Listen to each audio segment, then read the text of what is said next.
మీరంతా మీ దగ్గర పువ్వులు ఉన్నాయి కదా, ఒక పువ్వును చేతిలో పెట్టుకొని స్వామిని తగిలించండి. తగిలించేసి ఆ పుష్పాన్ని చూపుడు వేల మీద పెట్టుకోండి. చూపుడు వేల మీద పెట్టుకొని మీ అందరికీ టాస్ వేయడం బాగా తెలుసు కదా, టాస్ వేయడం బాగా తెలుసు కదా, అలా టాస్ వేయండి.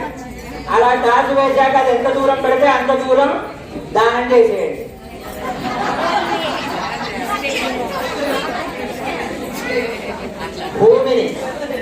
భూమిని దానం చేయాలి. మీరు ఎంత దూరం విసిరేస్తే అంత దూరం. అల్లుడు కూడా అక్కడ సమర్పించారట. అయ్యా మాకంటూ ఏం లేదు, మాకంటూ ఉన్నది మా అమ్మాయే. మా అమ్మాయిని మీ చేతిలో పెడుతున్నాం కనుక ఇకపై సర్వసామ్రాజ్యము మీదే. పిలిస్తే వచ్చేవాడు అల్లుడు కాదు, పిలవకుండా వచ్చేవాడు అల్లుడు కదా. కనుక పిలవకుండా ఆ ఇంట్లో ఆయన వచ్చే స్వేచ్ఛ ఉండాలి. అందుకే కన్యాదానంలో ఈ మంత్రాన్ని చెప్పారు. ఎంత దూరం ఉంటే అంత దూరం విసిరేసి అంత దూరం ఆయనకు దానం చేసేయాలి. ఆ వృత్తాంతం రామాయణం చదివితే తెలుస్తుంది.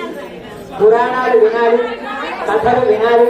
ఎప్పుడు కథలు వినాలి అంటే 6 ఏళ్ల వయసు కథలు వింటే 60 ఏళ్ళు ఎలా బ్రతకాలో తెలుస్తుంది, ఎలా బ్రతకో తెలుస్తుంది. 60 ఏళ్ళకు విన్నావిడ దక్షిణావిడ ఏమవుతుందో వినేవారు. కనుక పురాణ కాలక్షేపం అనేది కథలు వినడం అలవాటు అవుతే కథలు పడకుండా బ్రతుకుతారు, లేదంటే అందరూ కథలు పడుతూ బతుకుతారు. కనుక మనం కథలు వింటూ పెరగాలి.